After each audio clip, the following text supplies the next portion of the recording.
그러시면 안 돼요! 회장님 안 돼요! 수천억이 움직이는 대한민국 재계의 거물 서태준 회장 앞에서 9살 시온이가 내뱉은 말이었습니다. 시온이는 평범한 아이가 아니었죠.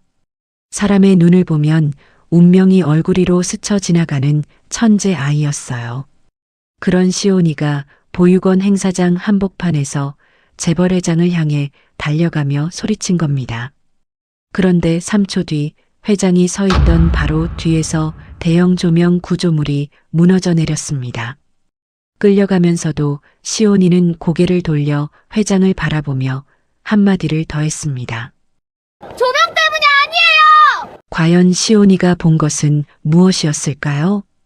지금부터 서태준 회장과 시온이의 누구도 예상 못한 이야기가 펼쳐집니다. 이야기 시작하기 전 무료 버튼인 구독과 좋아요 부탁드립니다. 그리고 어디에서 듣고 계신지 댓글로 남겨주시면 감사한 마음으로 반갑게 인사드리겠습니다. 그럼 오늘의 이야기 시작하겠습니다. 9살 아이가 사람의 미래를 읽어낸다고 하면 대부분은 웃어 넘기겠죠. 그런데 그 아이의 말이 한 번도 틀린 적이 없다면 그때도 웃을 수 있을까요? 새벽 5시, 보육원에 가장 먼저 불이 켜집니다. 부엌에서 수진이 23명분 쌀을 씻고 있었습니다. 찬물에 손이 벌겋게 부어 올랐지만 멈추지 않았어요. 무릎에는 낡은 보호대가 감겨 있었고 보호대 가장자리는 실밥이 불려 너덜너덜했습니다. 쌀을 다 씻고 나서 약통에 손이 갔어요. 뚜껑을 열어 안을 들여다보니 무릎약이 12알 남아 있었습니다. 병원에 갈 형편이 안 되니 하루 걸러 먹어야 보름은 버틸 수 있었죠. 수지는 잠깐 들여다보다가 뚜껑을 다시 닫고 약통을 선반 위에 올려놓았습니다. 그때 부엌문이 조용히 열렸어요. 시온이 잠에서 깨 나온 겁니다. 엄마가 약을 건너뛰는 걸 보고도 아무 말 하지 않았습니다. 대신 조용히 밥상 차리는 걸 돕기 시작했어요. 반찬 그릇을 나르고 국그릇을 가지런히 놓고 숟가락을 세우는 손놀림이 너무나 익숙했습니다. 9살 아이가 새벽부터 혼자 움직이는 모습이 자연스러운 집, 그게 이 두 모자의 일상이었어요. 두 모자가 사는 곳은 보육원 한 구석 작은 방이었습니다. 문을 열면 바로 이불이 깔린 바닥이고 그 옆에 옷가지를 넣어둔 플라스틱 서랍장 하나가 전부인 그런 곳이었어요. 남편은 시온이가 2살 때 공사장 사고로 세상을 떠났고 갈 곳이 없어 보육원 원장의 배려로 이 방에 들어온 게 벌써 7년째였습니다. 수지는 보육원에서 청소와 빨래, 급식을 도맡아 하며 시온을 키우고 있었어요. 월급이라 부르기엔 적은 돈이지만 시온이 곁에 있을 수 있으니 버텼습니다. 아침을 먹고 시온이가 보육원 마당에 나왔습니다. 다른 아이들이 뛰어노는 동안 시온이는 담장 너머 골목길을 바라보고 있었어요. 누가 시킨 것도 아닌데 오가는 사람들의 얼굴을 가만히 바라보는 것은 이 아이에게 숨을 쉬는 것만큼이나 자연스러운 일이었죠. 그때 시온이의 시선이 멈췄습니다. 골목을 지나가는 택배기사 아저씨 얼굴 위에서요. 시온이의 눈동자가 좁아졌다가 다시 또렷해졌어요. 원장 선생님 옆으로 다가가 작은 목소리로 말했습니다. 원장 선생님, 저 아저씨 오늘 그만둬요. 원장은 또 시작이구나 하는 표정을 지으며 시온이의 머리를 쓸어 넘겼습니다. 이 아이의 비밀을 아는 사람은 원장뿐이었어요. 세상이 알면 아이가 이용당할 거라는 걸 원장은 누구보다 잘 알고 있었죠. 나흘 뒤 그 택배기사는 정말로 그만뒀습니다. 골목 분식집 아주머니가 그 총각 갑자기 안 오더라 하고 지나가듯 말했을 때 원장은 마당에서 놀고 있는 시온이 쪽을 한번 바라보았지만 아무 말도 하지 않았어요. 그날은 보육원에 특별한 손님이 오는 날이었습니다. 태성 해운그룹 서태준 회장, 대한민국 최대 해운물류 기업의 창업주이자 이 보육원의 최대 후원자였어요. 태성해운이 매년 보내는 후원금은 보육원 운영비의 절반이었습니다. 이 돈이 끊기면 보육원은 석 달을 버틸 수 없었어요. 수지는 새벽보다 더 일찍 일어나 보육원 곳곳을 닦았습니다. 현관 유리를 3번이나 다시 닦고 화단 주변 잡초를 뽑고 아이들 옷 매무새를 하나하나 살폈어요. 손톱 밑에 낀 때를 걸레로 문질러 지우면서도 마음 한구석이 불안했습니다. 혹시라도 실수가 있으면 후원이 줄어들면 그 생각만으로 손끝이 차가워졌어요. 오후 2시 검은 세단 3대가 보육원 앞에 멈췄습니다. 기사가 뒷문을 열고 회장이 내렸어요. 회색 양복에 단정한 넥타이, 72살이라고는 믿기 어려운 고든 등. 하지만 입꼬리는 단 한 번도 올라가지 않았습니다. 10년 전 외동아들을 교통사고로 잃은 뒤 이 사람의 얼굴에서 웃음이 사라졌다는 건 재계에서 모르는 사람이 없었어요. 원장이 허리를 깊이 숙이며 인사했고 수지는 구석에서 청소복 차림으로 행사장 뒤편을 정리하고 있었습니다. 형식적인 기부금 전달식이 진행되었어요. 회장은 아이들과 사진을 찍었지만 웃지 않았고 아이들도 그 무거운 공기를 느꼈는지 평소보다 조용했습니다. 행사가 끝나고 회장이 출구 쪽으로 이동하고 있었습니다. 수행 비서가 태블릿을 들고 반발짝 뒤에서 따랐고 경호원 둘이 양옆을 지켰어요. 보육원 마당을 가로지르며 발걸음이 출구까지 몇 걸음 남지 않을 때였습니다. 시온이의 눈동자가 흔들렸어요. 회장 뒤편에 서 있던 한 사람의 얼굴 위로 선명한 장면이 스쳐 지나갔습니다.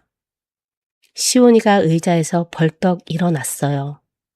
생각보다 몸이 먼저 움직인 거죠. 회장님, 맑고 또렷한 목소리가 보육원 마당에 울렸습니다. 회장님의 발걸음이 느려졌고 경호원이 먼저 고개를 돌렸어요. 시온이가 회장을 향해 달려가며 소리쳤습니다. 절대 뒤돌아보시면 안 돼요. 3초, 정확히 3초 뒤였습니다. 회장이 서 있던 바로 뒤에서 행사장 무대 위 대형 조명 구조물이 굉음과 함께 무너져 내렸어요.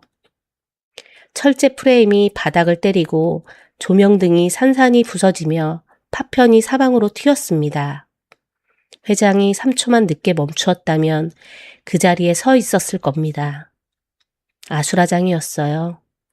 경호원들이 회장을 에워쌌고 비서가 전화기를 붙잡고 소리치고 있었습니다. 원장이 새파랗게 질린 얼굴로 달려왔고 아이들을 안으로 들여보내느라 직원들이 분주하게 움직였어요. 수진이 달려왔습니다. 청소복 차림 그대로 시온이의 팔을 끌어당기며 허리를 깊이 숙였어요. 죄송합니다. 정말 죄송합니다. 아이가 놀라서 그런 겁니다. 제가 미처 데리고 있지 못해서 정말 죄송합니다. 같은 말을 3번이나 반복했습니다. 목소리가 떨렸고 고개를 숙인 수진의 목덜미가 빨갛게 달아올라 있었어요. 이 보육원에서 자신이 어떤 위치에 있는 사람인지, 아이의 행동 하나가 어떤 결과를 불러올 수 있는지 수진은 너무나 잘 알고 있었으니까요. 시온이는 엄마에게 팔이 끌려가면서도 고개를 돌렸습니다. 먼지가 가라앉은 무대 위에는 조명 잔해가 널려 있었고 그 너머로 회장의 구두 끝이 보였어요. 시온이의 시선이 회장 뒤편에 서 있던 그 사람에게로 향했습니다. 그 사람은 일행 뒤쪽에서 무표정한 얼굴로 서 있었지만 시온이와 눈이 마주치자 턱 근육이 미세하게 움직였어요. 그걸 알아챈 사람은 시온이뿐이었습니다. 시온이가 엄마 손에 끌려가면서 회장을 마지막으로 올려다 보았습니다. 그리고 담담하게 말했어요. 조명 때문이 아니에요. 이때까지만 해도 그 아이의 입에서 나온 그 한마디가 수천억짜리 거짓말의 뚜껑을 열어버리게 될 줄은 아무도 몰랐습니다. 보육원을 떠나는 차 안에서 회장은 한마디도 하지 않았습니다. 비서가 태블릿을 들고 다음 일정을 보고하려 했지만 회장이 손을 가볍게 들어 말을 막았어요. 차 안에는 엔진 소리만 낮게 깔렸고 뒷좌석에 앉은 회장의 시선은 창밖 어딘가에 머물러 있었습니다. 조명 때문이 아니에요. 아이의 목소리가 귓가에서 사라지지 않았어요. 맑고 또렷했던 그 음성이 무너지는 철제 구조물의 굉음보다도 오히려 더 선명하게 남아 있었습니다. 회장은 창밖으로 흘러가는 가로수를 바라보다가 눈을 감았어요. 9살짜리 아이의 헛소리라고 넘기면 그만이었습니다. 그런데 이상하게도 그렇게 넘길 수가 없었어요. 이틀 뒤 비서가 보안팀 조사 보고서를 가지고 집무실로 들어왔습니다. 얇은 봉투 안에 사진 몇 장과 보고서 2장이 들어 있었어요. 조명, 구조물, 고정 볼트 4개 중 3개가 사전에 풀려 있었습니다. 자연 이완으로 보기 어려운 정황입니다. 회장이 사진을 들여다보았습니다. 볼트가 빠진 자리에 공구 자국이 선명하게 찍혀 있었어요. 누군가 의도적으로 풀어놓은 겁니다. 회장의 손가락이 사진 위에서 멈췄습니다. 단순 사고가 아니라 누군가 자신을 노렸을 수 있다는 뜻이었어요. 수십 년을 재계에서 버텨온 사람이지만 이런 종류의 위협은 머릿속을 복잡하게 만들었습니다.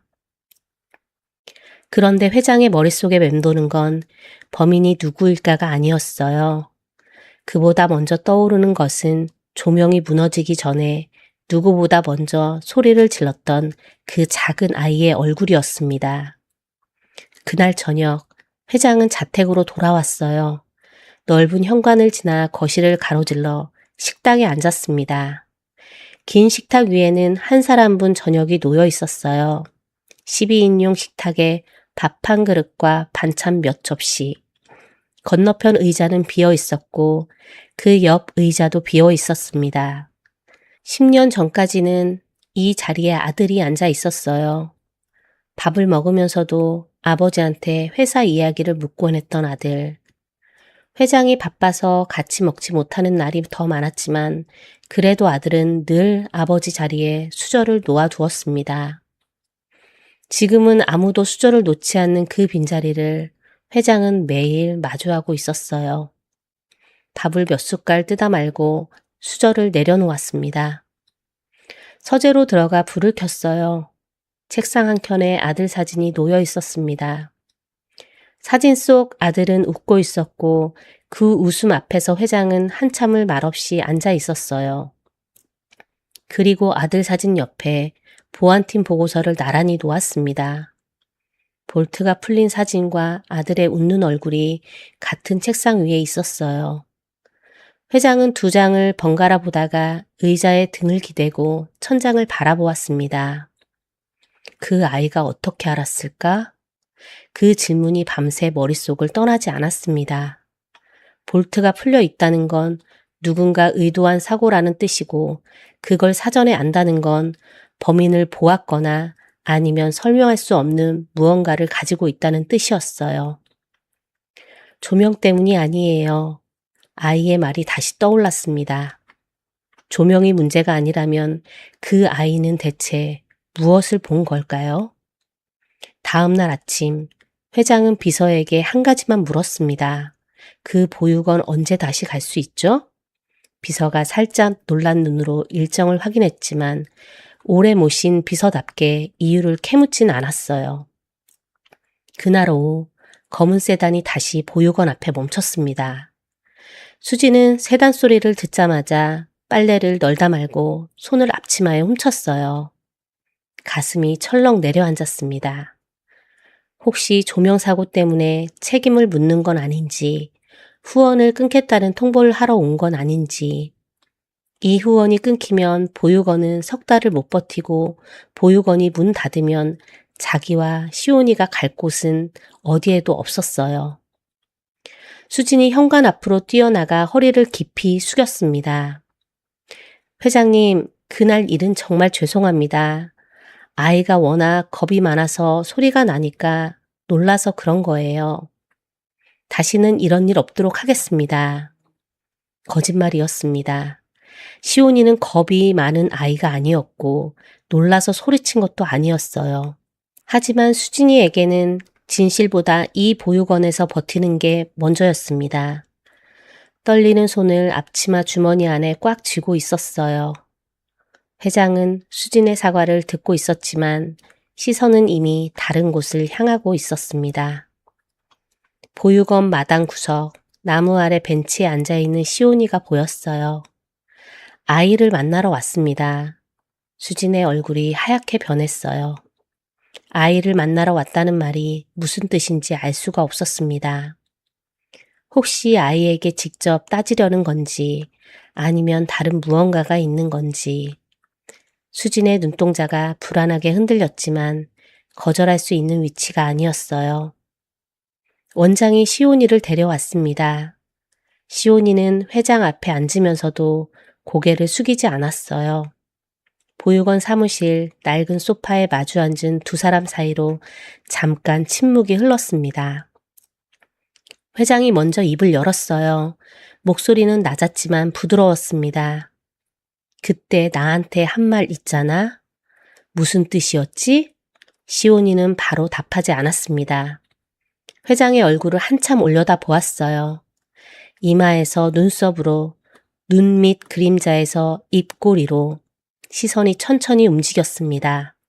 그리고 또렷한 목소리로 말했어요. 회장님 주변에 해치려는 사람이 보였어요. 잠깐 멈추었다가 한마디를 더 보탰습니다. 한 명이 아니에요. 사무실 안 공기가 달라졌습니다. 원장의 손이 무릎 위에서 움찔했고 수지는 문틈 사이로 안을 살피며 입술을 꽉 깨물고 있었어요. 회장이 소년을 정면으로 바라보았습니다. 72살 노인의 눈과 9살 아이의 눈이 마주쳤어요. 오랜 세월 수천 번의 협상 자리에서 사람을 읽어온 눈이 지금 이 작은 아이 앞에서 무언가를 가늠하고 있었습니다. 회장이 천천히 입을 열었어요. 내 말이 맞으면 20억을 주마. 사무실이 멈춘 것 같았습니다. 원장의 숨이 멎었고 문틈 너머 수진의 눈이 크게 떠졌어요. 20억이라는 숫자가 이 낡은 보육원 사무실 안에 떠도는 것 자체가 비현실적이었습니다. 회장이 말을 이었어요. 목소리 톤은 한치도 변하지 않았습니다. 대신 틀리면 네 엄마는 여기 못 남는다. 공기가 얼어붙었습니다. 수진이 문을 밀고 들어왔어요. 제 발로 들어온 것이 아니라 몸이 저절로 움직인 것에 가까웠습니다. 얼굴에서 핏기가 완전히 빠져 있었고 입술이 떨리고 있었어요. 회장님, 아이가 어려서 아무것도 모르고 한 소리입니다. 제발. 수진의 목소리가 갈라졌습니다. 여기서 못 남는다는 건 해고가 아니었어요. 이 보육원이 수진과 시온이의 집이었습니다. 잘리면 두 모자가 갈 곳이 없었어요. 반지하 한 칸 구할 보증금도 없는 사람에게 여기서 나가라는 말은 길바닥에 서라는 것과 같았습니다. 수진이 회장 앞에 허리를 더 깊이 숙이려는데 시온이가 엄마의 손을 잡았어요. 작은 손이 엄마의 떨리는 손가락을 꼭 감쌌습니다. 그리고 회장을 올려다 보았어요. 흔들림이라고는 찾아볼 수 없는 눈이었습니다. 맞아요. 한 박자 쉬고 한 번 더 분명하게 말했습니다. 네, 제가 맞아요. 수진의 무릎에서 힘이 풀렸어요. 시온이의 손을 잡은 채 그 자리에 주저앉을 것 같았지만 간신히 버텼습니다. 입을 열어 아이를 말리려 했지만 목에서 소리가 나오지 않았어요. 회장이 소년의 눈을 한동안 바라보았습니다. 로비에서 조명 잔해 너머로 자신을 올려다보던 것과 똑같은 눈이었어요. 주변의 소란에도 시선 한번 돌리지 않던 그 단단함이 여기서도 그대로였습니다. 회장은 더 말하지 않았어요. 자리에서 일어나 사무실을 나갔습니다. 문이 닫히고 구두 소리가 복도 끝으로 멀어질 때까지 수지는 시온이의 손을 붙잡은 채 한 발자국도 움직이지 못했습니다. 내기가 성립된 겁니다. 이 순간부터 시온이의 입에서 나오는 모든 말은 엄마의 삶을 건 도박이 됩니다. 맞으면 20억, 틀리면 두 모자는 이 보육원에서 나가야 해요. 갈 곳은 어디에도 없습니다. 그날 밤 보육원 작은 방에서 수지는 잠들지 못했습니다. 시온이가 엄마 옆에 누워 조용히 숨을 쉬고 있었어요. 잠든 아이의 작은 손이 이불 밖으로 나와 있었고 수지는 그 손을 가만히 이불 안으로 넣어 주었습니다. 9살짜리 아이의 어깨 위에 엄마의 삶이 올라간 겁니다. 그 무게를 이 아이가 감당할 수 있을까요? 아니, 그보다 더 무서운 질문이 있었습니다. 이 아이가 정말 맞을까? 그 답은 머지않아 회장의 회사 한복판에서 드러나게 됩니다. 며칠 뒤 아침, 회장의 비서에게서 전화가 왔습니다. 오늘 시온이를 회사로 데려오겠다는 내용이었어요. 수지는 전화를 끊고도 한동안 수화기를 쥔 채 서 있었습니다. 손가락에 힘이 들어가 수화기 플라스틱이 삐걱거렸지만 놓을 수가 없었어요. 시온이가 학교 가방 대신 외출복을 입고 현관에 섰습니다. 수지는 아이의 옷 매무새를 고쳐주다가 옷깃을 잡은 손이 멈추었어요. 고개를 숙여 시온이의 얼굴을 들여다보았는데 아이의 눈에는 긴장도 불안도 보이지 않았습니다. 그 담담함이 오히려 수진의 가슴을 더 조여왔어요. 조심해. 그 한마디가 수진이 할 수 있는 전부였습니다. 시온이가 고개를 끄덕이고 차에 올라타는 걸 보고 나서도 수지는 한참 동안 현관 앞에 서 있었어요. 차가 모퉁이를 돌아 사라진 뒤에야 돌아섰는데 눈앞에 빨랫바구니가 놓여 있었습니다. 젖은 빨래를 집어드는 손이 미세하게 떨렸지만 수지는 그냥 널기 시작했어요. 빨래를 널다 말고 시온이가 간 방향을 한참 바라보다가 아직 마르지 않는 수건이 손에서 축 늘어지는 것도 모른 채 서 있었습니다. 이 보육원에서 할 수 있는 건 기다리는 것뿐이었으니까요. 시온이를 태운 차가 도심으로 향하는 동안 창밖으로 건물들이 점점 높아졌습니다. 보육원 주변의 낮은 주택가에서 시작해 상가 건물이 나오고 그 다음엔 유리 외벽의 오피스 빌딩이 하나둘 나타나기 시작했어요. 시온이는 차창에 이마를 기대고 그 풍경을 조용히 바라보았습니다. 보육원에서는 한 번도 본 적 없는 높이의 건물들 사이로 아이의 모습이 유독 작아 보였죠. 차가 태성해운 본사 건물 앞에 멈췄습니다. 28층짜리 유리 외벽이 건물이 아침 햇살을 받고 반짝이고 있었고 정문 화단은 손질이 완벽했어요. 시온이는 차에서 내려 그 건물을 한참 올려다 보았습니다. 거울처럼 매끈한 외벽에 비친 하늘이 유난히 맑았지만 이 건물 안에서 어떤 일이 벌어지고 있는지는 그 맑은 하늘도 비추지 못하고 있었습니다.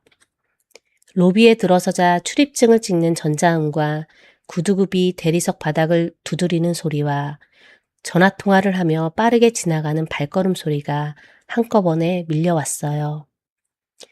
보육원 마당의 조용함과는 전혀 다른 세계였습니다. 시온이는 가방끈을 양손으로 꼭 잡고 회장 비서를 따라 전용 엘리베이터 앞으로 걸어갔어요. 바로 그때였습니다. 엘리베이터 앞에서 회장을 맞이하기 위해 대기하고 있던 사람이 눈에 들어왔어요. 경호실장 박민규였습니다. 검은 양복에 이어피스를 낀 채 양손을 앞으로 모으고 서 있는 모습은 오랜 훈련이 묻어나는 자세였어요. 회장이 오기 전에 먼저 도착해서 동선을 확인하고 주변을 살피고 엘리베이터 내부까지 점검한 뒤에야 제 자리로 돌아온 것이 분명한 사람이었죠. 시온이의 걸음이 딱 멈췄습니다. 아이의 눈이 경호실장 얼굴 위에서 길게 머물렀어요. 이마에서 눈썹으로, 눈썹에서 눈 밑의 그림자로, 그리고 코의 기울기에서 입꼬리의 방향으로 시선이 점점 내려갔습니다. 다른 사람에게는 그저 충직해 보이는 중년 남자의 얼굴이었지만 시온이에게는 글씨가 쓰여 있는 것처럼 보이는 모양이었어요. 아이의 눈동자가 좁아졌다가 이윽고 또렷해지더니 시온이가 비서의 옷자락을 살짝 잡아당겼습니다. 비서가 고개를 숙여 아이와 눈높이를 맞추었고 시온이는 비서가 아니라 그 너머의 경호 실장을 바라보며 낮은 목소리로 말했어요. 이 아저씨 곧 회장님 대신 피를 흘려요. 비서의 얼굴이 굳었습니다. 피를 흘린다는 말이 어떤 의미인지 본능적으로 가장 나쁜 쪽으로 해석이 갔거든요. 10년 넘게 회장의 그림자처럼 따라다닌 사람이 회장을 해칠 수도 있다는 뜻으로 들렸으니까요. 비서는 즉시 회장에게 보고했고 회장의 표정이 미세하게 달라졌습니다. 경호실장은 아무것도 모른 채 평소처럼 엘리베이터 문을 열고 회장이 먼저 타도록 한 발짝 물러섰어요. 그 익숙한 동작을 바라보는 회장의 눈에 처음으로 의심이라는 색깔이 번지기 시작했습니다. 한 번도 의심해 본 적 없는 사람을 의심한다는 건 수십 년을 함께한 시간 전체를 다시 들여다봐야 한다는 뜻이었거든요. 회장은 그날 오후 감사팀장을 불렀습니다. 감사팀장은 회장 직속 라인으로 전무도 부사장도 그 누구의 결재 없이 오직 회장에게만 보고하는 자리였어요. 회사 안에서 이 사람의 존재를 불편해하는 임원이 적지 않았지만 바로 그 때문에 회장이 가장 신뢰하는 사람이기도 했습니다. 경호실장 자금 흐름을 확인해 주세요. 최근 3개월치 조용히. 감사팀장은 이유를 묻지 않았어요. 회장이 조용히라는 단어를 붙이는 순간 이건 일반적인 감사가 아니라는 걸 바로 알아챘기 때문이었죠. 결과는 예상보다 빠르게 올라왔습니다. 다음 날 오전 감사팀장이 봉투 하나를 들고 집무실에 들어왔어요. 봉투 안에는 경호실장 명의의 비밀 계좌가 들어있었고 최근 3개월간 수억 원이 수상한 경로로 빠져나간 내역이 정리되어 있었습니다. 감사팀장이 내역서를 펼치며 손가락으로 한 줄을 짚었어요. 매달 같은 날짜에 같은 금액이 빠져나가고 있습니다. 수령처는 개인 명의 계좌인데 경호실장과의 관계는 아직 확인 중입니다. 회장은 내역서를 한참 들여다보았습니다. 숫자 하나하나를 짚어 읽는 손끝이 느리고 정확했어요. 수십 년간 수천 건의 계약서를 넘겨온 손끝이었지만 이 서류 앞에서는 유독 무거워 보였습니다. 10년이 넘는 시간을 바로 옆자리에서 지켜온 사람이었거든요. 새벽 출근부터 밤 귀가까지 하루 중 가장 긴 시간을 함께 보내는 사람, 회사의 모든 동선과 일정을 가장 먼저 아는 사람, 그 사람의 이름이 수상한 자금 내역 위에 찍혀 있다는 사실 앞에서 회장의 표정이 돌처럼 굳었습니다. 그날 밤이었어요. 감사팀에서 추가 보고가 올라왔습니다. 경호실장이 퇴근 후 주차장에서 차 안에 앉은 채 급하게 전화를 건는 장면이 사내 CCTV에 잡혔다는 내용이었어요. 음성까지는 확인이 안 되었지만 통화 시간은 2분이 채 되지 않았고 통화를 마친 직후 경호실장이 핸들 위에 이마를 대고 한동안 움직이지 않았다는 기록이 함께 올라왔습니다. 다음 날 아침 감사팀이 통화 내역을 확보했어요. 경호실장이 그날 밤 걸었던 전화의 상대방 번호가 특정되었고 감사팀장이 집무실 문을 열며 말했습니다. 통화 상대는 아직 미확인이지만 같은 번호로 매일 밤 같은 시간대에 통화가 이루어지고 있었습니다. 회장이 의자에 등을 기대고 잠깐 눈을 감았어요. 머릿속에서 시온이의 목소리가 다시 울렸습니다. 이 아저씨는 곧 회장님 대신 피를 흘려요. 피를 흘린다. 이 말이 대체 무슨 뜻인지 아직은 알 수 없었습니다. 하지만 비밀 계좌와 매일 밤 반복되는 수상한 통화 앞에서 그 말을 흘려듣기는 어려웠어요. 모든 정황이 경호 실장을 가리키고 있었거든요. 그 시각 보육원에서는 수진이 잠을 이루지 못하고 있었습니다. 시온이는 회장의 지시로 본사 인근 숙소에 머물고 있었고 보육원 작은 방에는 수진 혼자였어요. 이불을 펴고 누웠지만 천장만 바라보다가 다시 일어나 불을 켰습니다. 시온이가 쓰던 베개가 제자리에 놓여 있었고 베갯잎에는 아이의 냄새가 희미하게 남아 있었어요. 수지는 그 베개를 끌어안고 다시 눕지도 앉지도 못한 채 한참을 그대로 있었습니다. 시온이가 틀리면 이곳을 떠나야 한다는 사실이 머릿속에서 떠나지 않았어요. 무릎약을 꺼내 들었다가 다시 내려놓았습니다. 약통 위에 붙은 복용시간 스티커가 빛바른 채 흐려져 있었지만 새로 쓸 여유는 없었어요. 수지는 약통을 선반 위에 올려놓고 창밖을 바라보았습니다. 보육원 마당 너머로 가로등 불빛이 하나 켜져 있었고 그 불빛 아래 시온이가 자주 앉던 벤치가 비어 있었어요. 빈 벤치를 바라보는 수진의 눈가에 물기가 번졌지만 울지는 않았습니다. 울 시간에 빨래를 한 번 더라도 돌려야 한다는 걸 이 사람은 너무 잘 알고 있었으니까요. 이때까지만 해도 수지는 몰랐습니다. 시온이가 회사에서 한 그 말 한마디가 얼마나 큰 파장을 일으키게 될지, 그리고 피를 흘린다는 그 말의 진짜 뜻이 모두의 예상을 완전히 뒤엎게 될 줄은 아무도 몰랐어요.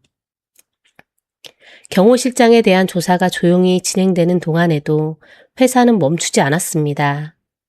그쯤 태성해운 안에서는 굵직한 안건 하나가 빠르게 움직이고 있었어요. 수천억 규모의 대형 인수합병이었습니다.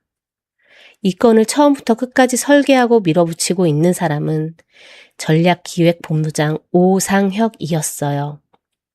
태성해운에서 10년 넘게 회장의 오른팔로 일해온 엘리트 임원이었습니다. 굵직한 딜마다 빠지지 않고 그때마다 숫자로 결과를 증명해온 사람이었어요. 회장이 숫자를 믿는 사람이라면 오상혁은 그 숫자를 만들어내는 사람이었죠. 회장의 신임이 두터운 게 당연한 사람이었습니다. 그날 임원회의실에서 오상혁이 리모컨을 들고 발표를 시작했어요. 투자 규모와 예상 수익률과 시장 진입 시점까지 막힘없이 설명하는 모습은 오랜 시간 이 자리를 준비해온 사람의 것이었습니다. 질문이 들어올 때마다 곧바로 수치를 내며 답했고 몇몇 임원이 고개를 끄덕이기도 했어요. 서류상으로는 나무랄 데가 없었습니다. 위험은 낮고 수익은 크고 회수 구조도 안정적이었어요. 법률 검토 의견서에도 특이사항 없음이라는 문구가 깔끔하게 찍혀 있었고 어느 각도에서 보더라도 이상적인 계약이었습니다. 발표 도중에 회의실 문이 조용히 열렸어요. 회장의 친동생이자 태성해운의 2인자인 서태식 부회장이 들어왔습니다. 이 사람은 늘 이런 사람이었어요. 날카로움보다는 온화함이 앞서고 직접 지시하기보다는 형이 결정하도록 한 발짝 물러서는 스타일이었죠. 임원들 사이에서도 직원들 사이에서도 인망이 두텁고 누구에게나 부드러운 사람이었습니다. 부회장이 발표를 끝까지 듣더니 온화한 미소를 지으며 한마디를 거들었어요. 이번 건은 놓치면 안 되겠군.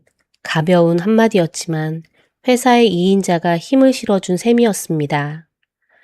회의가 끝나고 임원들이 복도로 나오기 시작했어요. 시온이는 비서 옆 의자에 앉아 회장을 기다리고 있었습니다. 회의실 문이 열리고 사람들이 하나둘 쏟아져 나오는 사이로 오상혁이 서류 봉투를 안고 걸어 나왔어요. 자신감이 묻어나는 걸음이었고 발표가 잘 끝났다는 여유가 어깨에서 느껴지는 뒷모습이었습니다. 그런데 시온이의 걸음이 딱 멈췄어요. 아이의 눈이 오상혁의 얼굴 위에서 길게 머물렀습니다. 눈동자가 좁아졌다가 이윽고 또렷해지기까지 2초도 걸리지 않았어요. 시온이가 벌떡 일어나 회장 옆으로 뛰어갔습니다. 작은 손이 회장의 손을 꽉 잡았고 회장이 고개를 숙여 아이를 내려다보았어요. 저 아저씨는 거짓말을 하고 있어요. 복도에 있던 몇몇 직원이 고개를 돌렸습니다. 하지만 시온이는 주변의 시선이 느껴지지 않는 사람처럼 회장의 눈만 바라보고 있었어요. 사인하면 안 돼요. 흔들림이라고는 찾아볼 수 없는 눈이었습니다. 보육원에서 조명이 무너지기 전에 달려왔을 때와 똑같은 단단함이 거기 있었어요. 회장은 아무 말 없이 시온이의 손을 잡은 채 복도를 걸어 집무실로 들어갔습니다. 책상 위에 오상혁이 남기고 간 계약 서류가 놓여 있었어요. 회장은 서류를 펼치고 처음부터 다시 읽기 시작했습니다. 금액을 먼저 확인하고 투자 일정과 회수 구조를 훑고 담보 조항을 짚어 읽었어요. 수십 년간 수천 건의 계약서를 넘겨온 손끝이 빠르고 정확하게 움직였습니다. 하자가 없었어요. 두 번째로 읽어도 없었습니다. 숫자는 정확했고 조항은 빈틈이 없었으며 첨부 자료까지 완벽하게 갖추어 있었어요. 그런데 회장의 손이 멈춘 건 바로 그 때문이었습니다. 너무 깔끔했어요. 너무 완벽했습니다. 수십 년을 사업 현장에서 버텨온 사람의 감각이라는 게 있거든요. 논리로는 설명할 수 없지만 몸 어딘가에서 올라오는 위화감 같은 것이죠. 마치 깊은 산속에서 새소리가 갑자기 툭 끊겼을 때 느끼는 그 미묘한 고요함처럼 모든 것이 완벽하게 맞아 들어가는 서류 앞에서 회장은 오히려 불편함을 느꼈습니다. 펜을 들었어요. 결제란 바로 위에 펜 끝이 닿을 듯 말 듯한 거리에서 손이 멈췄습니다. 저 아저씨는 거짓말을 하고 있어요. 복도에서 자신의 손을 잡고 올려다보던 아이의 맑은 눈동자가 떠올랐어요. 아이의 말을 믿은 건 아니었습니다. 그건 경영자로서 있을 수 없는 일이었죠. 하지만 그 말이 자꾸만 귓가에 겹쳐드는 것은 어쩔 수 없었습니다. 그때 집무실 문이 두드려졌어요. 오상혁이 문을 열고 들어서며 한 발 가까이 다가왔습니다. 회장님, 오늘 안에 결정하셔야 합니다. 상대 측에서 이번 주까지만 기다리겠다고 통보해 왔습니다. 목소리에는 간절함이 묻어 있었지만 동시에 압박의 무게도 실려 있었어요. 회장은 오상혁을 올려다보았습니다. 10년 동안 수십 번의 회의에서 보아온 얼굴이었어요. 자신감 넘치고 논리적이고 결과로 증명해온 사람의 얼굴, 거짓말쟁이의 얼굴은 아니었습니다. 그런데 시온이는 거짓말이라고 했어요. 회장이 서류를 천천히 덮었습니다. 이건 보류합니다. 오상혁의 표정이 아주 짧게 굳었어요. 눈이 한번 떨리고 입술을 달짝거렸지만 곧바로 표정을 추스렀습니다. 익숙한 미소를 입가에 걸고 가볍게 고개를 숙이며 말했어요. 알겠습니다. 보류 사유는 제가 상대 측에 적절히 전달하겠습니다. 오상혁이 가볍게 목례를 하고 집무실을 나갔습니다. 문이 닫히는 소리가 잦아든 뒤에야 회장은 펜을 내려놓았어요. 혼자 남은 집무실은 고요했고 책상 위에서 방금 전까지 계약서가 놓여있던 자리만 텅 비어 있었습니다. 왜 보류했을까? 스스로에게 물어봐도 명확한 답이 나오지 않았어요. 서류에 하자가 있었던 것도 아니고 재무 분석에 의심스러운 지점이 있었던 것도 아니었습니다. 그런데 손이 멈췄어요. 이유를 모른 채 그냥 멈춘 겁니다. 회장은 의자를 돌려 창가를 바라보았습니다. 도심의 오후가 창 너머로 펼쳐져 있었고 저 아래 도로에서는 사람들이 각자의 일상을 살아가고 있었어요. 회장은 한참 동안 그 풍경을 내려다보다가 나직히 중얼거렸습니다. 이상한 아이야. 그것이 그 오후 회장이 내뱉은 마지막 말이었어요. 하지만 그 중얼거림 속에는 단순한 감탄 이상의 무언가가 섞여 있었습니다. 설명할 수 없는 것 앞에서 처음으로 멈춰선 사람이 느끼는 일종의 불안 같은 것이었어요. 그리고 그 불안이 틀리지 않았다는 사실을 회장은 며칠 뒤 온몸으로 확인하게 됩니다. 며칠 뒤 아침이었어요. 회장은 평소보다 일찍 출근해 집무실에 앉아 있었습니다. 전날 밤 잠이 깊지 않았거든요. 보류한 계약건이 자꾸 머릿속에 걸려서 정말 그게 맞는 판단이었는지 되묻는 밤이었습니다. 그때 집무실 문이 급하게 두드려졌어요. 노크라기보다는 두드림에 가까운 소리였습니다. 비서가 문을 열자마자 21번 고르지 못한 채 말했어요. 회장님, 지금 바로 확인하셔야 합니다. 비서의 손에는 태블릿이 들려 있었고 화면에는 뉴스 속보 자막이 흐르고 있었습니다. 회장이 태블릿을 받아 들었어요. 투자 추진 기업 대표 잠적, 수백억 규모 투자 사기 정황, 속보 아래로 흐르는 자막에는 분식회계와 자금 증발과 투자금 횡령이라는 단어들이 연달아 지나갔습니다. 회장의 눈이 화면 위에서 멈췄어요. 뉴스에 뜬 기업 이름이 바로 며칠 전 자신이 보류했던 그 계약의 상대 기업이었거든요. 같은 기업명, 같은 투자 규모, 같은 계약서 구조. 오상혁이 자신 있게 밀어붙였던 그 서류가 지금 뉴스 속보의 한복판에 있었습니다. 보류하지 않았더라면 어떻게 되었을까? 그 생각이 머릿속을 스치는 순간 회장의 등줄기가 서늘해졌어요. 보고는 쏟아지듯 올라왔습니다. 재무팀장이 먼저 들어왔고 뒤이어 법무팀장이 서류 뭉치를 안고 따라 들어왔어요. 재무팀장이 자리에 앉자마자 화면 하나를 펼쳤습니다. 해당 기업의 실질 자산이 공시 내용과 전혀 일치하지 않았습니다. 장부상 자산 대부분이 허위였고 투자금은 이미 해외 계좌로 분산 이체된 상태입니다. 법무팀장이 이어 말했어요. 만약 저희가 계약을 체결한 상태였다면 공범성 조사를 받았을 가능성이 높습니다. 투자금뿐 아니라 회사 전체 신뢰도에 치명적인 타격이 왔을 겁니다. 회장은 두 사람의 보고를 듣는 동안 한마디도 하지 않았어요. 보고서 첫 장을 넘기다가 손이 멈췄습니다. 서류 상단에 찍힌 계약명이 눈에 들어왔기 때문이었어요. 결제란 바로 위에서 펜을 멈추었던 바로 그 계약서였습니다. 계약이 체결되었을 경우 직접 손실만 수백 원이었고 간접 피해와 주가 하락까지 합치면 수천억에 달하는 규모였어요. 그 숫자가 입 밖으로 나오는 순간 회장의 얼굴이 돌처럼 굳었습니다. 손가락 하나 움직이지 않은 채 보고서를 내려다보는 회장의 눈동자만이 미세하게 흔들렸어요. 시온이가 또 맞은 겁니다. 조명 붕괴도 맞았고 이번에도 맞았어요. 두 번째 우연은 없었습니다. 회장은 즉시 오상혁에 대한 긴급 감사를 지시했습니다. 이 계약을 누가 처음 가져왔고 어떤 경로로 올라왔고 왜 이렇게까지 밀어붙였는지 전부 추적하라는 지시였어요. 결과는 이틀 만에 올라왔습니다. 그런데 감사팀장이 가져온 보고서는 예상과 전혀 다른 방향이었어요. 오상혁이 이 계약을 밀어붙인 건 자의가 아니었습니다. 누군가가 오상혁의 과거를 쥐고 쥐고 있었어요. 있었어요.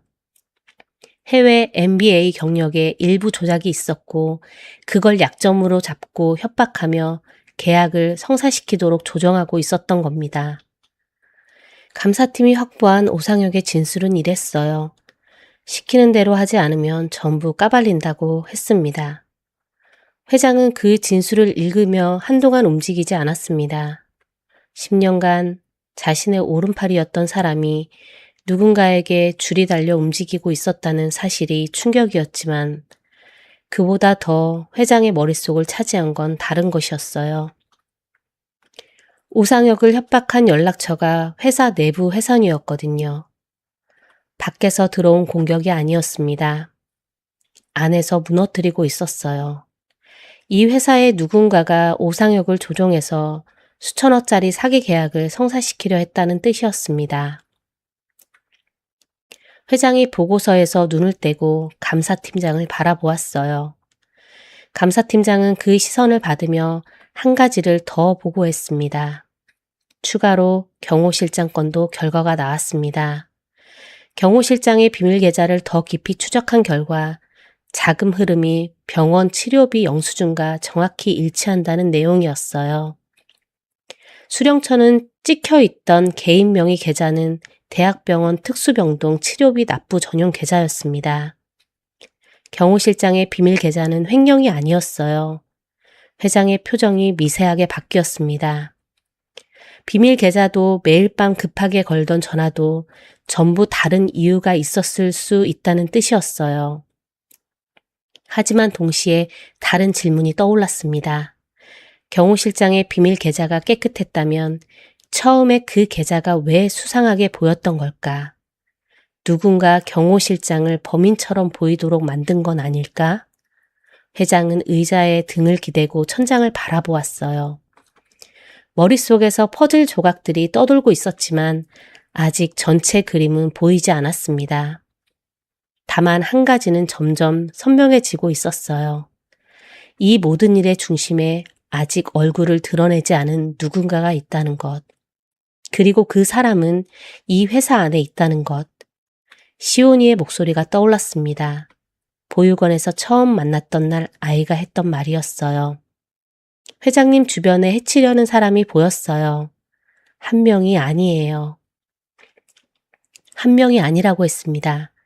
경호실장이 아니었다면, 오상혁도 이용당한 것이었다면 그 뒤에서 줄을 잡고 있는 사람은 대체 누구인지, 그리고 시온이가 보육원에서 말했던 한 명이 아니다라는 말의 진짜 의미는 무엇인지 회장은 아직 그 답을 모르고 있었습니다. 하지만 시온이는 이미 알고 있었어요. 아이의 눈에는 처음부터 보이고 있었지만 아직 입 밖으로 꺼내지 못한 것이 하나 있었거든요. 그것은 경호실장도 오상혁도 아닌 세 번째 얼굴이었습니다. 그리고 그 얼굴이야말로 시온이를 잠 못 들게 하고 악몽을 꾸게 만드는 얼굴이었어요. 아무것도 보이지 않는 얼굴. 그 얼굴의 정체가 드러나기까지는 아직 시간이 남아 있었지만 그 전에 먼저 밝혀야 할 진실이 하나 남아 있었습니다. 피를 흘린다는 말의 진짜 뜻이었어요. 회장이 경호실장을 불렀습니다. 집무실 문이 열리고 경호실장이 들어왔을 때 회장은 책상 위에 서류 봉투 하나를 올려놓고 앉아 있었어요. 봉투 안에는 비밀 계좌 내역과 매일 밤 반복된 통화 기록이 정리되어 있었습니다. 경호실장이 평소처럼 차분한 목소리로 자리에 앉았어요. 회장은 말없이 봉투를 열어 내역서를 꺼내 경호실장 앞으로 밀어놓았습니다. 설명해봐요. 경호실장의 시선이 서류 위에 떨어지는 순간 얼굴에서 핏기가 빠져나갔어요. 자기 이름이 찍힌 계좌번호와 이체 내역이 한 장에 빼곡히 정리되어 있었거든요. 입술이 한번 달짝거렸지만 소리가 나오지 않았습니다. 양손이 무릎 위에서 주먹을 쥐었다 폈다를 반복했고 고개가 천천히 내려갔어요. 회장은 기다렸습니다. 추궁하지도 다그치지도 않았어요. 10년을 넘게 곁을 지켜온 사람에게 줄 수 있는 마지막 시간이었습니다. 한참 뒤에 경호실장이 입을 열었어요. 목소리가 갈라졌습니다. 딸이 아픕니다. 회장의 눈이 미세하게 커졌어요. 경호실장에게 딸이 있다는 건 알고 있었지만 아프다는 말은 한 번도 들은 적이 없었거든요. 경호실장이 고개를 숙인 채 말을 이었습니다. 12살 딸이 백혈병이었어요. 2년 전에 진단을 받았고 보험 한도를 넘긴 치료비를 감당하지 못해 사채까지 끌어다 쓰고 있었습니다. 매달 같은 날짜에 빠져나간 돈은 전부 병원비였고 매일 밤 급하게 걸던 전화는 딸의 상태를 확인하는 통화였어요. 회장에게는 왜 말하지 않았냐고 물을 수도 있었을 겁니다. 하지만 경호실장의 다음 말이 그 질문에 먼저 답했어요. 떠나려 한 건 사직하려 한 겁니다. 경호 실장의 목소리가 더 낮아졌어요. 고개를 숙인 채 무릎 위 주먹을 가만히 내려다보며 말했습니다. 이 상황을 숨기면서 회장님 곁에 있을 자격이 없습니다. 회장은 한동안 말을 잇지 못했어요. 비밀 계좌도 수상한 통화도 전부 다른 이유가 있었습니다. 시온이가 말했던 피를 흘린다가 위협이 아니라 떠난다 였을 수도 있다는 생각이 스쳤지만 아직은 그 말의 진짜 의미가 완전히 드러나지 않았어요. 회장이 조용히 입을 열었습니다. 딸 치료비는 내가 맡겠소. 경호 실장의 어깨가 한 번 크게 떨렸어요. 그리고 자네는 여기 남아요. 경호 실장이 고개를 들었습니다. 눈이 벌겋게 충혈되어 있었고 입술을 꽉 깨물고 있었지만 턱이 떨리는 걸 막을 수가 없었어요. 10년 넘게 회장 곁에서 표정 하나 흔들리지 않던 사람이 처음으로 무너지고 있었습니다. 감사합니다. 그 한마디를 꺼내는데 경호 실장의 목이 3번이나 움직였어요. 고개를 숙인 채 눈물이 무릎 위로 떨어졌지만 소리는 내지 않았습니다. 소리를 내면 완전히 무너질 것 같았으니까요. 그날 밤이었습니다. 회장은 자택 서재에 앉아 보고서를 읽고 있었어요. 오상혁 건 관련 추가 자료가 올라와 있었고 내부 훼손 추적 결과를 기다리는 중이었습니다. 스탠드 불빛 아래서 서류를 넘기는 손끝에 피로가 묻어 있었지만 잠은 오지 않았어요. 자정이 가까운 시간이었습니다. 서재 밖 복도에서 발소리가 들렸어요. 가정부가 다 퇴근한 시간이었고 이 저택에는 회장 혼자뿐이었거든요. 회장의 손이 서류 위에서 멈췄습니다. 발소리가 서재 문 앞에서 멈추었고 문 손잡이가 아주 천천히 돌아가는 게 보였어요. 회장이 일어서려는 순간 서재 문이 벌컥 열렸습니다. 검은 옷을 입은 남자가 한 손에 무언가를 들고 들어왔어요. 그 찰나였습니다. 어둠 속에서 또 하나의 그림자가 튀어나왔어요. 경호 실장이었습니다. 낮에 집무실을 나간 뒤에도 퇴근하지 않고 자택 주변에 남아 있었던 거예요. 회장이 혼자 있는 밤이 불안해서 차 안에서 지켜보고 있었던 겁니다. 경호 실장이 몸을 던졌어요.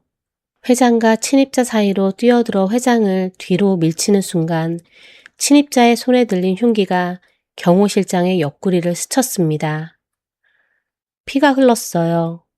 경호 실장의 셔츠에 붉은 얼룩이 번지기 시작했습니다. 하지만 경호 실장은 쓰러지지 않았어요.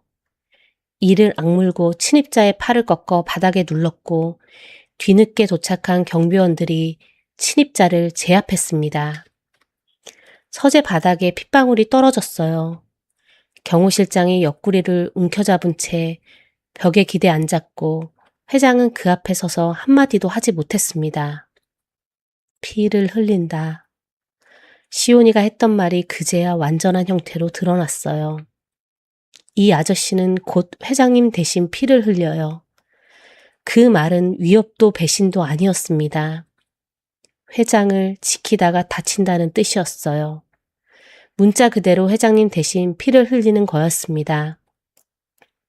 시온이는 단 한 번도 틀린 적이 없었어요. 침입자는 현장에서 제압되었고 고용된 사람이란 사실이 곧바로 확인되었습니다. 누가 보냈느냐는 질문에 침입자는 입을 열지 않았어요. 다만 수사팀이 확보한 선불폰 통화 기록에서 또다시 회사 내부 훼손과 연결되는 번호가 발견되었습니다. 오상혁을 협박한 것도 내부였고 침입자를 보낸 것도 내부였어요. 이 회사 안 어딘가에 모든 실을 쥐고 흔드는 사람이 있었습니다.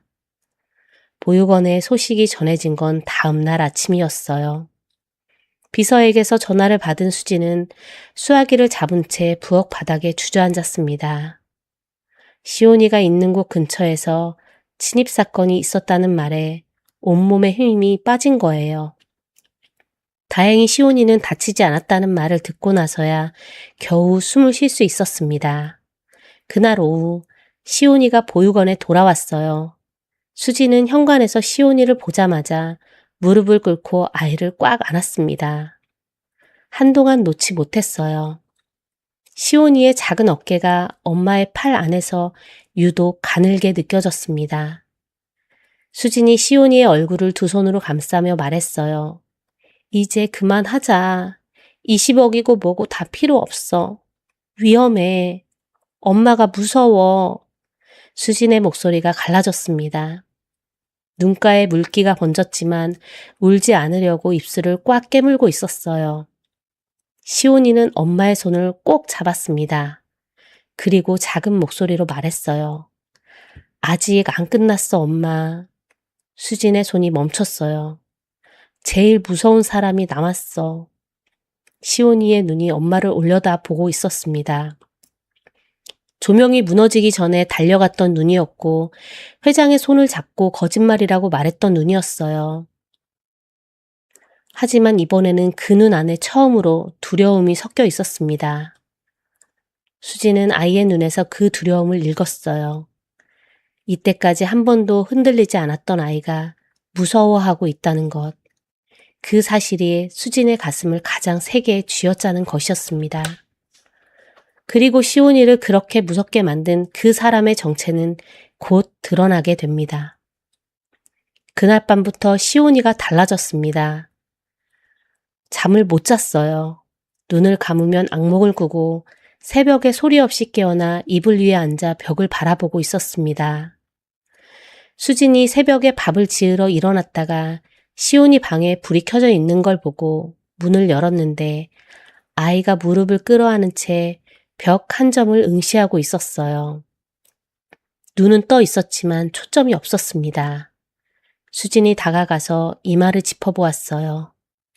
열은 없었습니다. 물을 떠다 주고 등을 토닥이며 다시 눕혔지만 시온이의 눈에서 불안이 사라지지 않았어요. 이 아이가 보육원에서 자라는 동안 한 번도 이런 적이 없었거든요. 조명이 무너질 때도, 회장 앞에서 내기를 할 때도, 경호실장을 지목할 때도 이 아이는 흔들리지 않았습니다. 그런 아이가 처음으로 무서워하고 있었어요. 수지는 시온이의 이불을 다시 덮어주고 부엌으로 돌아가면서 문 앞에서 한참을 서 있었습니다. 돌아가서 안아줘야 하는 건지 그냥 두는 게 맞는 건지 알 수 없었어요. 결국 부엌으로 발을 옮겼지만 쌀을 씻는 동안에도 시온이 방 쪽을 자꾸 돌아보았습니다. 며칠이 지나도 시온이의 상태는 나아지지 않았어요. 밥을 먹다가 숟가락이 멈추기도 했고 마당에서 놀지 않고 벤치에 앉아 먼 곳만 바라보기도 했습니다. 원장이 걱정스러운 눈으로 수진에게 물었지만 수진도 대답할 수 없었어요. 아이에게 뭐가 보이는지를 물어볼 수가 없었거든요. 물어보면 답을 들어야 하고 그 답이 무서웠으니까요. 회장이 시온이를 다시 불렀습니다. 친입사건 이후 회장은 시온이를 더 자주 곁에 두고 싶어 했어요. 시온이가 본사에 도착했을 때 회장은 집무실 소파에 나란히 앉아 아이의 얼굴을 가만히 들여다보았습니다. 며칠 사이에 눈밑이 어두워 있었고 입술이 말라 있었어요. 무엇이 보이는 거니? 회장이 낮은 목소리로 물었습니다. 추궁하는 톤이 아니라 진심으로 걱정하는 사람의 톤이었어요. 시온이는 바로 답하지 않았습니다. 무릎 위에 올린 작은 손이 미세하게 떨리고 있었어요. 한참을 입을 열지 못하다가 울먹이며 말했습니다. 한 사람만 아무것도 안 보여요. 회장이 시온이를 바라보았어요. 다른 사람은 다 보이는데 그 사람만 안 보여요. 시온이의 목소리가 작아졌습니다. 아이의 눈가가 붉어지기 시작했어요. 아무것도 안 보이는 게 제일 무서워요. 회장이 잠시 멈추었다가 물었습니다. 누구? 시온이가 고개를 돌렸어요. 집무실 유리벽 너머로 복도가 보였습니다. 마침 복도 저편에서 한 사람이 걸어오고 있었어요. 온화한 미소를 지으며 직원에게 가볍게 목례를 하고 있는 사람이었습니다. 부회장 서태식이었어요. 회장의 친동생. 시온이의 시선이 부회장의 얼굴 위에 머물렀습니다. 다른 사람의 얼굴에서는 뭔가가 스쳐 지나가곤 했지만 이 사람의 얼굴에서는 아무것도 지나가지 않았어요. 텅 비어 있었습니다.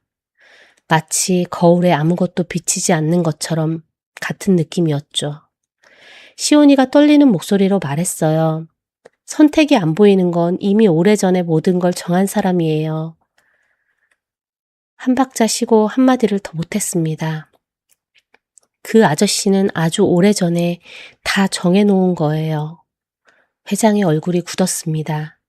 손가락 하나 움직이지 않은 채 유리병 너머로 걸어오는 동생의 모습을 바라보았어요. 온화하게 웃으며 직원과 인사하고 엘리베이터에 올라타는 익숙한 뒷모습이었습니다. 수십 년간 수천 번도 넘게 보아온 그 뒷모습이 이 순간만큼 낯설게 느껴진 적은 없었어요. 친동생을 의심해야 한다는 것, 그 사실이 이 72살 노인의 가슴을 짓눌렀습니다. 조명이 무너질 때도, 계약을 보류할 때도, 경호실장을 의심할 때도 이렇게 무겁지는 않았어요. 남이면 차라리 나았을 겁니다. 같은 아버지 밑에서 같은 밥을 먹고 자란 동생이었거든요. 회장은 한동안 입을 열지 못했습니다. 시온이도 더 말하지 않았어요. 두 사람 사이에 무거운 침묵이 흘렀고 집무실 창으로 들어오는 오후 햇살만이 소파 위를 느리게 지나갔습니다. 같은 시각 보육원에서는 원장이 수진을 사무실로 불렀어요. 원장의 책상 위에 서류가 펼쳐져 있었습니다. 빨간 숫자가 빼곡한 재정장부였어요. 원장은 한동안 말을 고르다가 결국 입을 열었습니다. 더 이상 혼자 안고 있을 수 없었거든요. 보육원의 재정 상태가 심각했어요. 후원금은 줄고 운영비는 늘어나 6개월 안에 문을 닫아야 하는 상황이었습니다. 수진의 얼굴에서 핏기가 빠져나갔어요. 보육원이 문을 닫으면 아이들은 뿔뿔이 흩어지고 자신과 시온이도 이곳을 떠나야 했으니까요. 원장이 한 가지를 더 말했습니다. 최근에 보육원 부지를 매입하겠다는 업체가 연락을 해왔다는 거예요. 재정이 어려우니 팔라는 뜻이었죠. 원장은 그 업체 이름이 적힌 서류를 수진에게 보여주었습니다. 수진이 눈이 업체 이름 위에서 멈췄어요. 손이 떨리기 시작했습니다. 태성 계열이었거든요. 부회장 쪽. 수진은 서류를 내려놓고 한동안 움직이지 못했어요. 머릿속에서 시온이가 했던 말이 울렸습니다. 제일 무서운 사람이 남았어. 그 사람이 회장을 죽이려 하는 사람이면서 동시에 이 보육원까지 삼키려 하고 있었습니다. 회장을 무너뜨리려는 사람과 보육원을 삼키려는 사람이 같은 사람이었어요. 시온이가 매일 밤 악몽을 꾸는 이유를 수지는 이제야 알 것 같았습니다. 그 아이는 처음부터 알고 있었던 거예요. 자기가 싸우고 있는 상태가 회장의 회사만 위협하는 게 아니라 엄마와 자신이 사는 이 보육원까지 노리고 있다는 것을. 그래서 무서운 거였어요. 틀리면 엄마가 쫓겨나는 게 아니라 보육원 자체가 사라지는 거였으니까요. 수지는 사무실 창 너머로 마당을 바라보았어요. 아이들이 뛰어놀고 있었고 빨래가 바람에 펄럭이고 있었습니다. 평범한 오후의 평범한 풍경이었지만 그 풍경 전체가 한 사람의 손 안에 놓여 있다는 사실이 수진의 다리에서 힘을 빼앗았어요. 이제 남은 건 증거였습니다. 시온이가 본 것이 진짜인지 아닌지를 증명할 증거. 그리고 그 증거를 찾기 위한 조사가 다음 날 아침에 시작됩니다. 다음 날 아침 회장은 출근하자마자 감사팀장을 불렀습니다. 감사팀장이 문을 열고 들어오자 회장은 평소와 같은 톤으로 그러나 매우 구체적인 지시를 내렸어요. 부회장의 자금 흐름을 전부 추적해 주세요. 차명 주식, 해외 법인, 계열사 거래, 내역까지 전부. 최고 수위로. 감사팀장의 눈이 한 번 깜빡였지만 그것이 놀라움의 전부였습니다.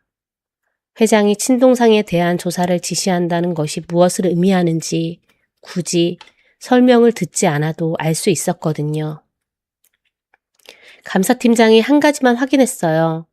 부회장님, 본인에게는 알리지 않는 방법으로 진행할까요? 당연히. 회장의 대답은 짧았지만 단호했습니다. 감사팀장이 나간 뒤 회장은 창밖을 바라보며 한동안 움직이지 않았어요. 자기 손으로 동생을 조사하라는 지시를 내린 겁니다. 평생을 사업가로 살아온 사람이지만 이런 종류의 결정은 처음이었어요. 결과는 사흘에 걸쳐 올라왔습니다. 그리고 올라올 때마다 회장의 얼굴에서 색이 빠져나갔어요. 첫째 날 조명 붕괴 사고를 일으킨 시공업체의 법인 등기를 추적한 결과가 나왔습니다. 표면상으로는 소규모 설비 업체였지만 등기를 따라가니 실소유주가 페이퍼 컴퍼니로 연결되었고 그 페이퍼 컴퍼니의 자금 흐름을 추적하니 부회장 계열의 해외 법인 하나에 도달했어요. 보육원에서 회장을 죽일 뻔했던 그 조명을 풀어놓은 게 결국 동생 쪽 회사였다는 뜻이었습니다. 둘째 날 오상혁을 협박했던 내부 회선 추적이 완료되었습니다. 그 회선은 부회장 직속 비서실 라인이었습니다. 오상혁의 과거를 캐내 약점을 잡고 수천억짜리 사기 계약을 밀어붙이게 만든 것이 부회장 쪽이었다는 증거가 나온 겁니다.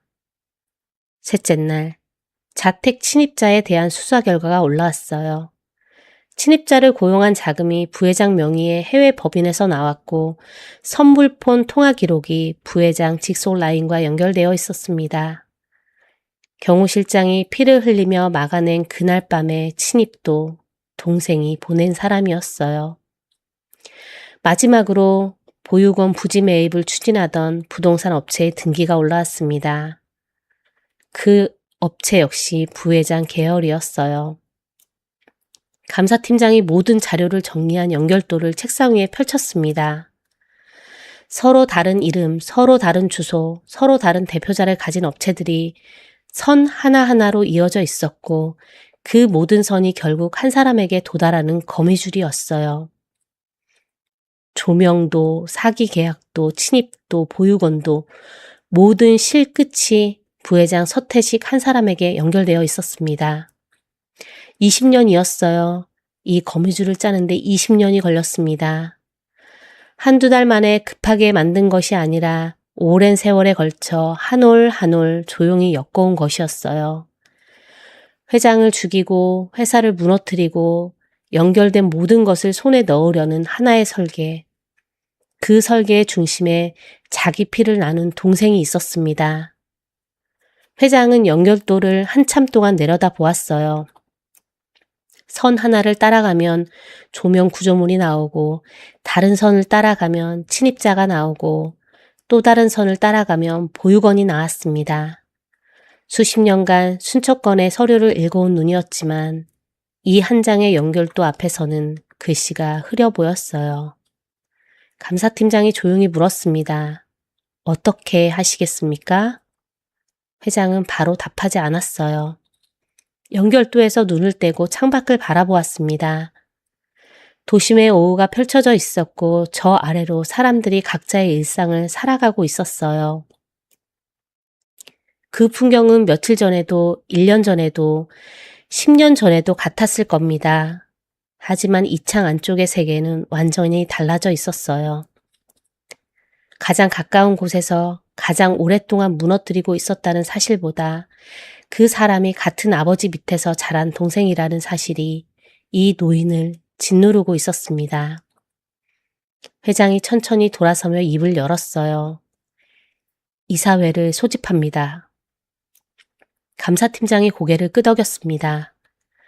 회장이 한 가지를 더 덧붙였어요. 부회장 일정은 그대로 두세요. 바꿀 거 없어요. 감사팀장은 그 말의 의미를 바로 알아챘습니다. 부회장이 평소처럼 회의에 참석하게 두고 그 자리에서 모든 것을 공개하겠다는 뜻이었어요. 감사팀장이 나간 뒤 회장은 의자에 등을 기대고 천장을 바라보았습니다. 이번에는 의심이 아니었어요. 확신이었습니다. 그리고 그 확신을 내일 공개된 자리에서 꺼내 보일 준비가 끝났어요. 회장은 조용히 눈을 감았습니다. 내일 임원회의가 열리면 이 회사에서 가장 오래된 신뢰가 무너지게 됩니다. 그 신뢰의 이름이 가족이라는 것이 이 노인에게는 서류